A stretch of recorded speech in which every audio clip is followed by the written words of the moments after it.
hopefully a lot of the work that we do isn't for today, it's for the next few decades. And so you really need to be thinking about what the best case scenario you want to achieve in the way you're interacting with people in the cities and facilitating that inclusion.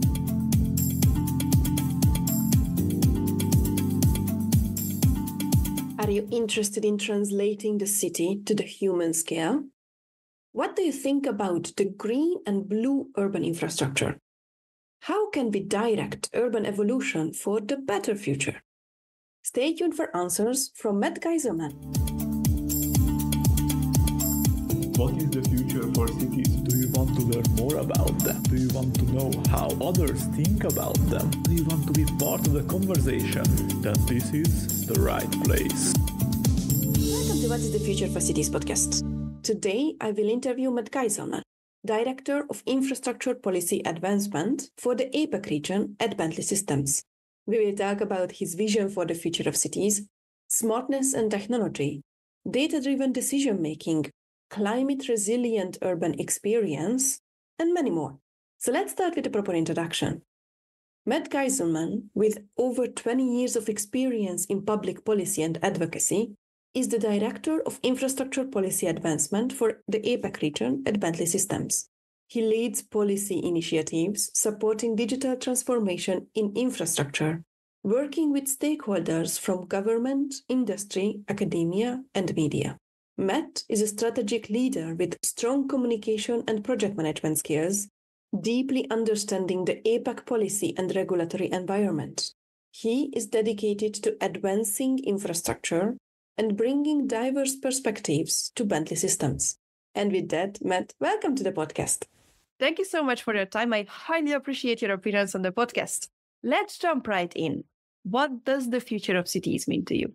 Thank you so much for having me here, Fanny. I've really been looking forward to this conversation. Let me first start by acknowledging the Gadigal people of the Eora Nation, from where I am recording my side of this conversation, and pay my respects to their elders past, present, and emerging. In terms of the future of cities, look, I think that cities that are sustainable, smart, inclusive, resilient, these are all key components for the way that our cities will develop into the future. But the way I prefer to think about it is, what are they at the human scale? Are they great places to live, to work, to play? And I suppose that links in those four issues. Sustainability. How do we create environments that balance development with ecological sustainability? And this is obviously about green technology, but it's also about how we use and expand the development of green and blue spaces, which I'm a huge fan of. It's about using smart technology to enhance urban living, using smart technology for the future. Obviously, there's been a lot of press lately around artificial intelligence, but it's about more than that. It's about using data. Data is the golden thread that weaves its way through the smart technology opportunity. It's around IoT and sensing, and it's around digital twins. They'll all play a crucial role, I think, in urban planning and living into the future. It's about creating cities that are inclusive, providing equitable access, and providing opportunities for all demographics. And of course, it's about resilience. It's about how future cities will absorb, recover, and adapt to those shocks and stresses that we can see coming down the line already. And I'm sure we'll get into climate change later on. But I think the key point is it's around linking the thoughts around 15-minute cities, green urbanism, new urbanism. And those are all concepts that are around bringing cities down to the human level and how people experience them in their everyday. What does the city mean to you? Because the future of the city can hold sustainability, smartness, inclusion, and resilience. That's all good. And you like to think about the human scale of the city. And you also describe the city as the place to live, play, and work. Is this the city, or the city is a broader concept for you? Cities are systems of systems at one level, and that is around how people and goods and ideas transmit through the population. Cities are places of economic activity.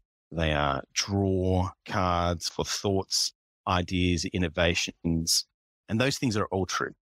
However, at the other level, they are places where people come to live, many great opportunities that are provided by cities. They are magnets, as I said, for innovation. They are opportunities for growth, both commercially, but also culturally. And so the city is, as I said, at that human level where people choose to create their home. People choose to create their home together in these things that we call cities because of the collection of opportunities that they create. I love that you just described cities as opportunity for growth. That's amazing. However, from your description, it also comes that you are not distinguishing based on size or density or population size, because the systems of systems or economic activity or the community or people creating their homes together can be found in very small communities, maybe on a smaller scale, but also in very large cities. Do you differentiate between size? Look, that's a really great question. And what I would say is there's many definitions of cities. And in my previous work with the Australian government, we were looking at how you define what major urban centres versus regional urban centres, small towns, large towns. And I think when it comes down to it, the city is that collection of major infrastructure, the kind of the systems that ties it together, but also how it links in with the surrounding area. There's a huge opportunity where cities are connecting with their local communities on the edge. We all have our own thoughts around whether we should be looking at additional greenfields developments at the edge of cities. And that's a whole sort of other conversation for the podcast. But from where I'm at, it's around opportunities, intensities of infrastructure that creates a city, and then obviously how that situates in the surrounding communities around the city. Then let's go back to sustainable, smart, inclusive, and resilient future of cities. What does sustainability mean to you?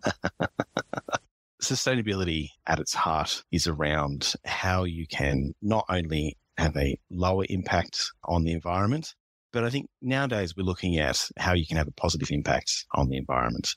And that's everything from, in this particular context, linking modern methods of construction, lowering the environmental impact from developments.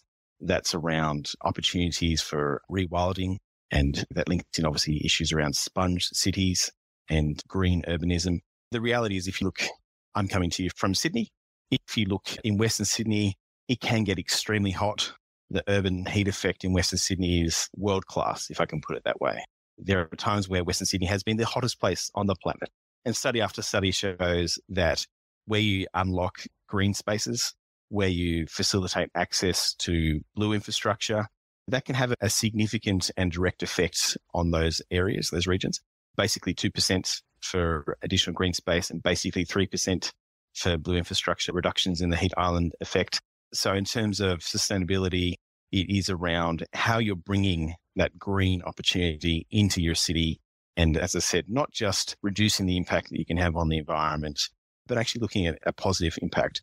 It's worth noting that there are opportunities for cities to have that positive impact on sustainability. The concentration that we talked around infrastructure provides you with opportunities to really make a difference. That's in terms of the reduction of greenfield development, leaving nature outside the city, but also bringing nature into the city and the opportunities you can have there for sustainability. Then how do you approach sustainability from the human scale?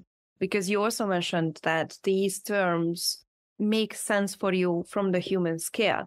And Hudson Worsley, in a later episode, will talk about how he is a sustainability professional and he's finding opposition between sustainability and resilience. And we will get back to resilience in a few minutes, because the sustainability professionals are more concentrated on the nature side of things instead of the human side of things. So how do you translate sustainability to the human scale, to the human side? So there is a really interesting debate in the city space, which I know you're aware of, between the green urbanists and the new urbanists, between the 15 million cityists and the rest. And I think that's an interesting academic argument. But I think, honestly, when you get down to it, from the human scale, you're talking about how people are experiencing their own neighborhoods, their own communities, their own cities. And at that scale, yes, there are actual differences between those that are focusing on the sustainability versus urban design makers. But again, at that human level, at that community level, we're talking about creating great neighborhoods that don't require car transport to get into and out of. We're talking about bringing services and requirements closer to where people live so that they don't have to create an environmental impact traveling to get to other places to access those. We're talking about open spaces and green spaces. We're talking about access to recreation facilities close to home. And these are all things that kind of cross that line and meld between the sustainability impact and the, I don't want to call it resilience, urban livability impact. And so we're really talking about at the local level, what are the things that people look for in terms of where they want to live? They want to live in places that don't have a highway through the middle of it. They want to live in places where they can access schools and hospitals, local shops and places to work. They want to access places where they can have recreation and sporting facilities. And again, that provides opportunities, I think, to meet at a common denominator at the bottom there. If you are looking at blue infrastructure in particular, this is a focus of mine at the moment, looking at blue infrastructure in particular, there are studies after studies that show that if you are within eyesight of blue infrastructure, and by blue infrastructure, I'm obviously meaning rivers, lakes, wetlands, coastal areas, it has a marked impact in terms of mental and physical health. And it also provides an opportunity where those areas are managed and where those areas are properly cared for to have a positive impact in terms of sustainability as well. When we came to Australia, and since then still, I always marvel at the Australians' happiness compared to, for example, the Hungarians. And partially I attribute this to that you have a marvelous space around you and you always see some water, see some greenery, and live, what you just said, more connected to nature, even though 80-90% of the population lives in cities. Those cities are on the coastal areas, still see the water and stuff like that. So I completely agree with that. And also in the research I did for my PhD, one of my interviewees described the cities as either built on black veins, like the roads, or built on the blue veins, the water, or the green veins. And I really appreciated that kind of thinking that like it's a living organism, which has veins to live through. Yeah, no, absolutely. And again, I just circle back to study after study has shown that where you have access to blue infrastructure and green infrastructure, parks, wetlands, riversides, and you can access that, there is a significant benefit to communities. And there's obviously, therefore, as well, a significant benefit to those ecological systems that we're all interested in preserving and enhancing. We'll just keep smartness for a second. And since you were talking about access, and in your original answer for the future of cities, you described inclusion as equitable access. I would like to understand, what do you mean by equitable access? So what I would mean is, and this really came to the fore in Sydney, and a lot of my work provides me for an opportunity to travel through Australia and New Zealand and throughout our region, but we were all locked down during COVID and I was locked down in Sydney. It provides a really good example here. And that was really, it became very clear in the lockdown that those that were lucky enough to live within 5 kilometres of the coast in Sydney had an opportunity to access far more facilities for recreation, mental health concerns, and really an opportunity to get out and about and experience the things that part of the city had to offer. And then at the same time, through no fault of their own, but just because of the way where people lived, those that lived in the far west of Sydney had less recreation facilities within 5 kilometres of their home. And it was a really useful illustration, I think, for policymakers. And of course, that's where I spend a lot of my time influencing policymakers. It was a really useful example to provide to them around that inequitable access, that inequitable division of facilities across communities. I come back to why do people congregate in cities? Many reasons, obviously, but opportunity is definitely one of them. And I think it's important that when designing cities and when looking at facilities and when looking at the distribution of opportunities across cities, it's important to take a lens that doesn't just assume where people are, but assumes a wider lens for all the possible users, for all the possible communities, for all the possible individuals that are going to be experience the city. Another example is in terms of using public transport at night. Is that safe for all users? Is the transit route from public transport stops to high streets, main streets safe for all users? And I'm obviously talking about lighting and those that might be concerned about crime, but I'm also talking about wheelchairs, prams, people with mobility concerns. There's some great examples of this being looked at in terms of city experiences. There's a great example in Auckland where they had to redevelop a train station. They're doing level crossing removals and they had to redevelop a train station in Auckland City. It happened to be placed right next to a school for visually impaired and blind people, and how they engaged with that community to ensure that at the end of the day, equity for accessing that train station was improved is a really great example. But there's other examples of that, obviously lighting commitments and lighting arrangements for high streets, etc. It is something that I think as a professional community, we're getting better at. And I think for the policymakers, they need to be kept to account and keep the focus on that so that we in fact have a city that's for all rather than dependent on your individual characteristic or where you happen to live. This will be a pointed question. Is it about equal opportunities or equal outcomes? I think for policymakers, it needs to be both, to be honest. You need to meet people where they are, but also you need to drag them to where you want them to be. And I mean that in the nicest possible sense. But if you're making policy or cities or designing cities, whole communities, hopefully a lot of the work that we do isn't for today, it's for the next few decades. And so you really need to be thinking about what the best case scenario you want to achieve in the way you're interacting with people in the cities and facilitating that inclusion. And you said that we are getting better at this. Are we getting better at this? I think we are. I think that there's a far greater awareness amongst the professional city class, if I can put it that way, the great community that you create here and talk with through your podcast. I think that we are getting better at recognizing the problem. I think we're getting better at creating solutions. Are we perfect? No, we're not. But I think that we are getting better. And I think that comes back to, there's some great examples. As I've said, there's a train station in Auckland, which I think is just a great example. There's city grants programs that are looking at increasing lighting. There's the use of smart technology that's facilitating better connectivity and a better understanding of local conditions, for example, where that's important. So there is programs and processes in place. And I think in general, we are getting better. It's a long journey. Which is reassuring that at least we started the journey. Absolutely. Let's come back to, what does smartness mean to you? So I think it's important to understand that you need to meet people where they are. I think often there can be concerns around the deployment of technology, smart technology, where people get surprised at the way that their data and their information is being used. But I think in general, people appreciate technology where it improves their own experience. And this comes back to the sort of the human scale of things. There's plenty of technology that can be deployed across cities now. And that's everything from digital twins, smart poles, better mapping systems, low-income traffic arrangements. There's a whole range of technology that can be used across cities. And where I think it really matters, as I said, is at the human scale level, are people feeling the benefit of that? And I think that is where the smart opportunity is for cities. To pull it back a little bit, though, there's also great opportunities for city managers, city designers to make better decisions in terms of the deployment of resources through smart technology. And that's everything from asset management, through asset tagging, through to utilization rates for community infrastructure, through to monitoring arrangements for water quality and water flows. This is endless.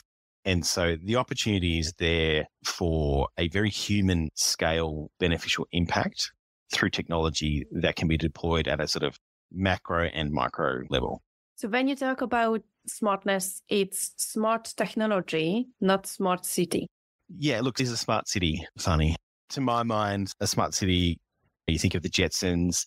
There was quite a bit of a negative run in the media recently around 15-minute cities because of people looking at the deployment of technology to manage traffic issues. And that was a really, not to dive over, but that was a really weird and interesting mixture of stories that all got mixed up into some sort of weird conspiracy. But I think when it comes back to it then, the use of the term smart city, I think people in some parts of the world, in some communities, are seeing that as a negative.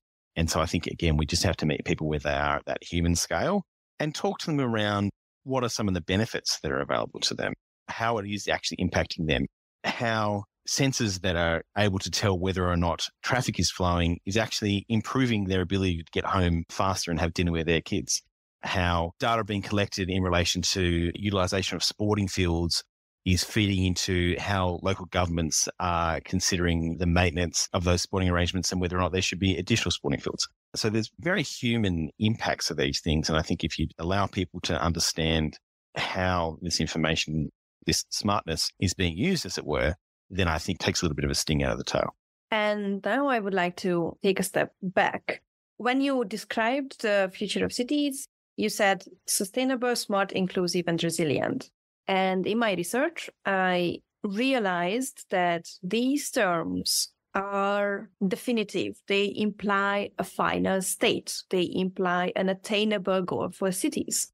So, for example, I critique the smart city because that is something which should be achievable in the future. However, if a city stops evolving, in my opinion, then it's dead because humans are evolving, so cities should evolve with them. What do you think about this kind of evolutionary nature I talked about connecting to cities and whether the vision for the cities should take on this kind of evolutionary nature?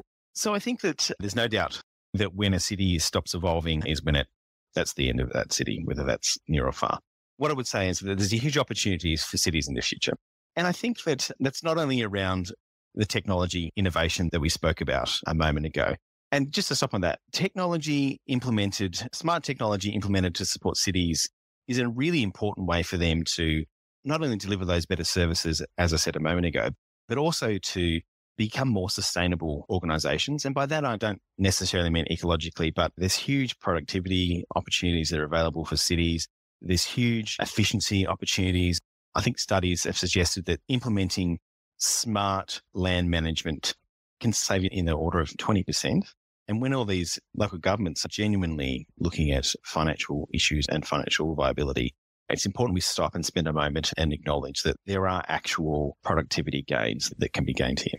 But I think the other thing to say is we haven't touched on, and we must, climate change. And we've skirted it by noting the importance of blue infrastructure. We've noted that these things that generally respond or help us respond to climate change also help create more livable cities and better places to live. But it is worth noting there is a huge challenge coming down the line. Climate change and how cities respond to climate change will be the defining issue of our time.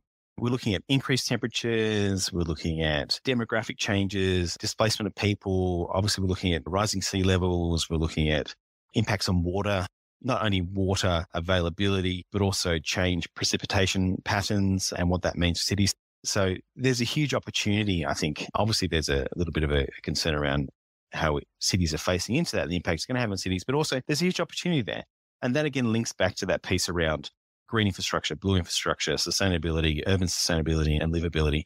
And I think that where we can link in responses to climate change, where we can link in those issues around resilience, and where we can link in the green and blue infrastructure needs for communities, there's actually a really great story to tell there around what the experience of cities will be as we respond to these concerns. Obviously, there is mitigation requirements that are going to need to happen, in particular, if the modelling is correct for low-lying communities in coastal areas. That will be something that we need to look at. But the city itself does have an opportunity to become more green, more livable in terms of smaller human scale responses to communities, the impact from renewable energy, greater impact from mass transit and active transit. There's a real opportunity. We can, in fact, look on the bright side. As we face into, frankly, the really concerning impacts of climate change, the way that cities will evolve and live on the other side of that is actually pretty exciting. I love how you are just talking about opportunities, and I swear we are getting there. But first, as you started to talk about climate change, what are the three biggest concerns regarding the future of cities for you? Honestly, it's climate change and then daylight. As I said, there's huge impacts from climate change, and we don't need to run through those again, but they are significant.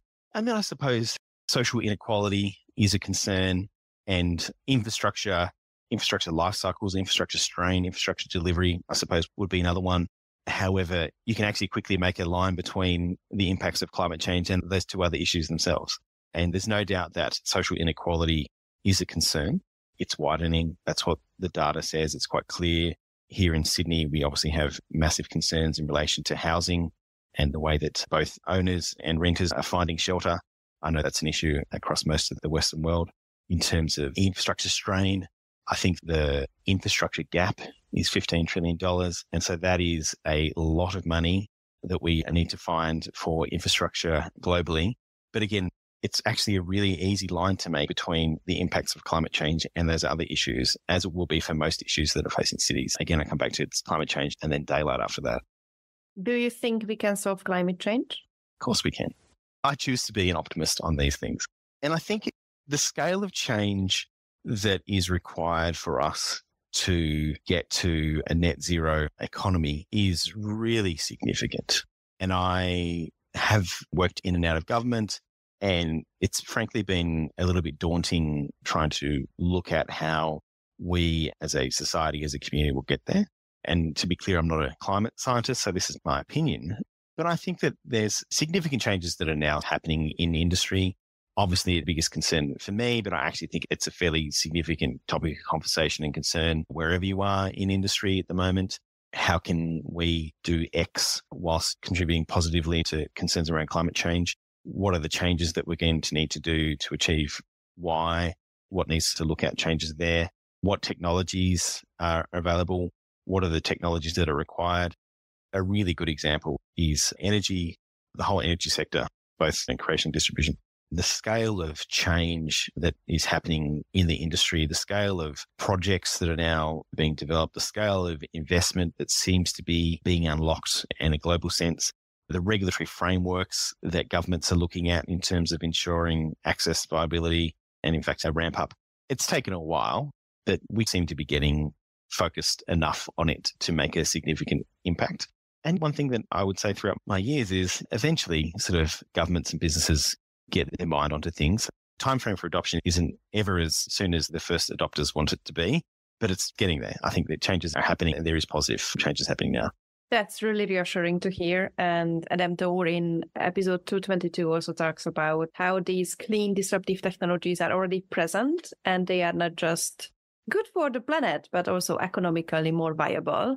We are not waiting for the good philanthropists to introduce them and use them as first adopters, but also they have to be economically viable. We're not going to get all this done with philanthropy and charity, but that's where governments can create suitable economic environments and where industry is in fact now rushing in to take their chances. It does require government work and the private sector. And again, I think we're getting there. And you have been mentioning huge amount of opportunities, but what are the three biggest opportunities regarding the future of cities for you? I think it's very easy to put my fingers around a whole bunch of them. But let me start with the general technological innovation space, I think is really exciting. I think we've seen some small deployments around AI, IoT, digital twins, smart places, if you will. But there really is an opportunity for using technology to create more effective, more efficient urban environments. Data-driven decision-making at the city level has a huge opportunity to really ensure that people live in great places, and it is increasingly effective to look after them. Smart traffic management systems is a really simple one. All the data suggests that they are reducing the costs by 20%. And they're having a significant impact on congestion and therefore sustainability and climate change concerns. So there's a really great opportunity, I think, through the effective deployment of technology. I think the second piece that we're looking at is around green infrastructure, and that includes renewable energy, but also those eco-friendly transportation solutions, if I can put them that way. This is getting the impact and increasing attention from policymakers and international bodies. That's going to be crucial for driving a response to climate change, but also to help cities become more inclusive and more sustainable in the future.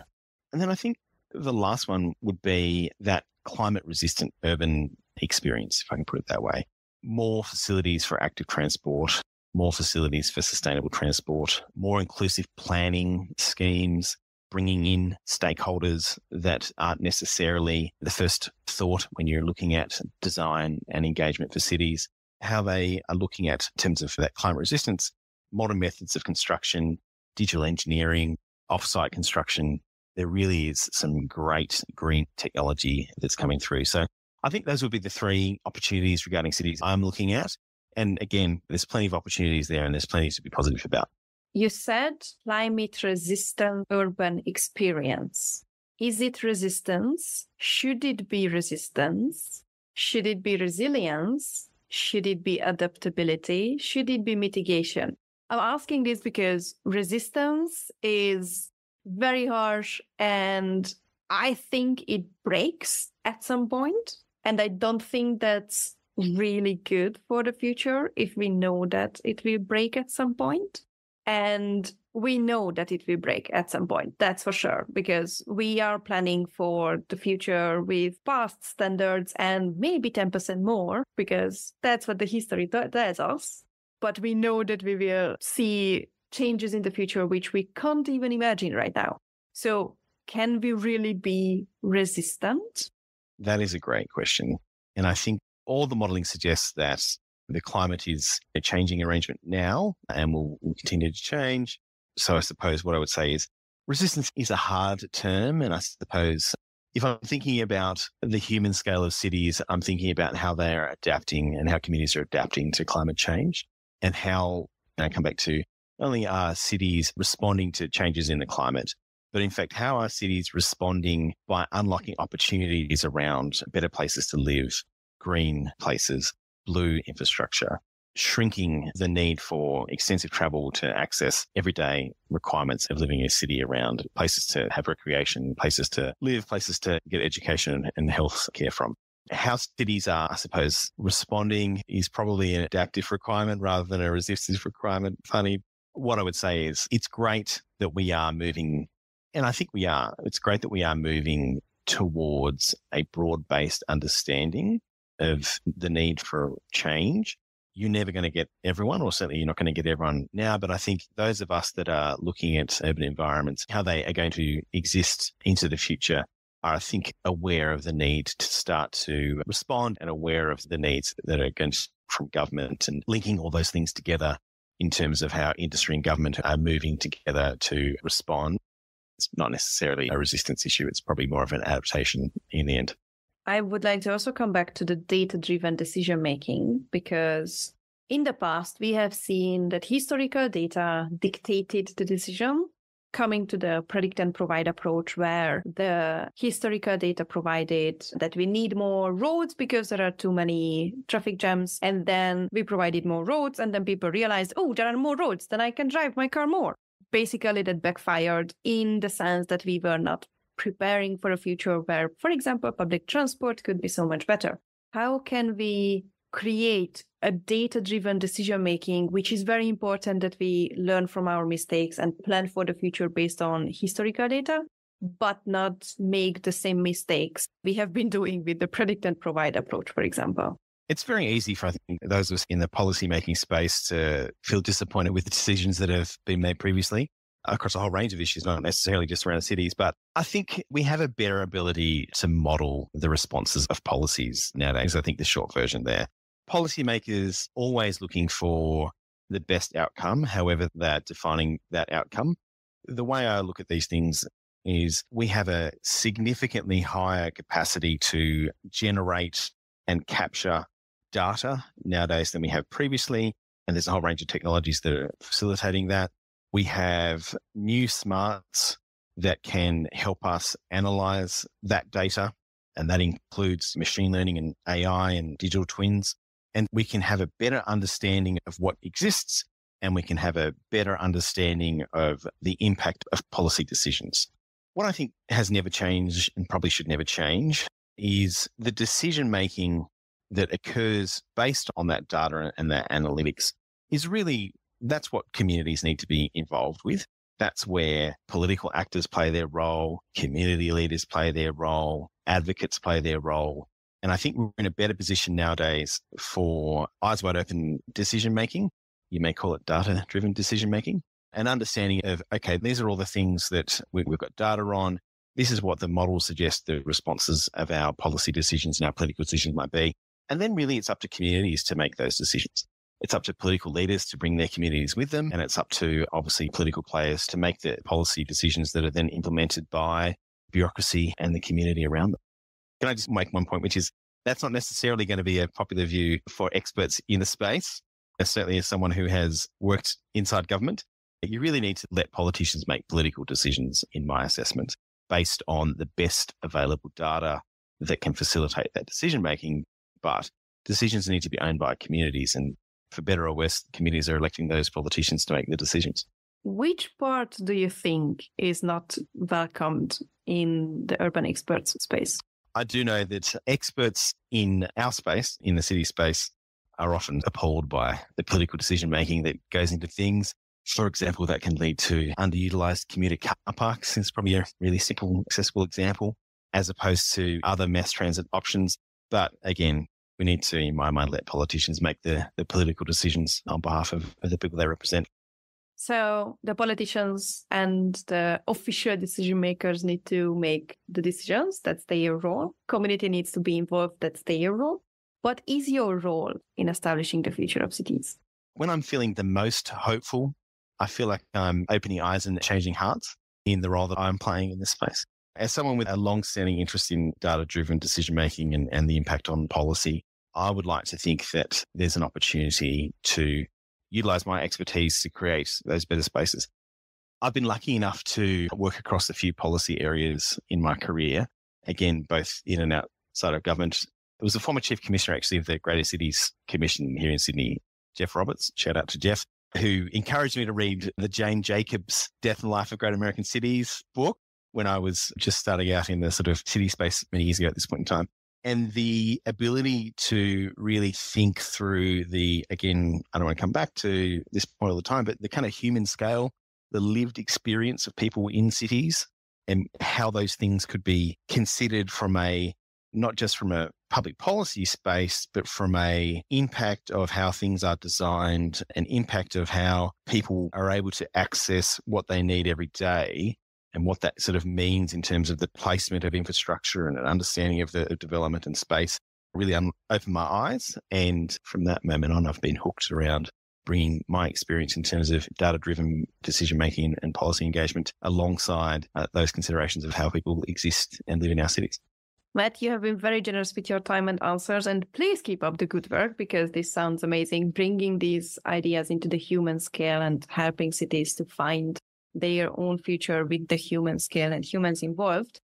Do you have any closing comments or requests for the audience? I suppose the only thing I would say is think local.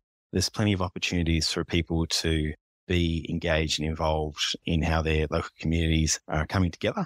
Certainly by the time this podcast comes out, the national government's urban policy hopefully will be released. And so that will help those of us in the policymaking space for cities understand what the Australian government's thoughts are on the matter. But aside from that, there's still plenty to be done at the local level, both in terms of how you are encouraging your community to develop, in terms of its long-term sustainability and green and blue infrastructure and all those sorts of things, but also how your community links with the rest of the city and the great opportunities that are available here living in whatever city you're in. Thank you so much, Matt. Thank you.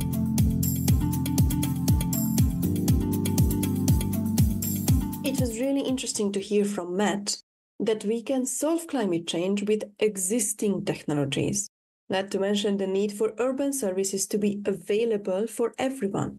Eva Keresti talked about similar things in episode 69 from the medical perspective. You can find out more about Matt online. All the links are in the show notes. What was the most interesting part for you? What questions did arise regarding Matt's approach to the future of cities? What have you learned from this interview? Let me know on Twitter at WTF4Cities or on the WTF4Cities.com website where the transcripts and show notes are available. You can also subscribe on the website not to miss any new episodes and leave some feedback. I hope this was an interesting interview for you as well, and thanks for tuning in. What is the Future for Cities podcast?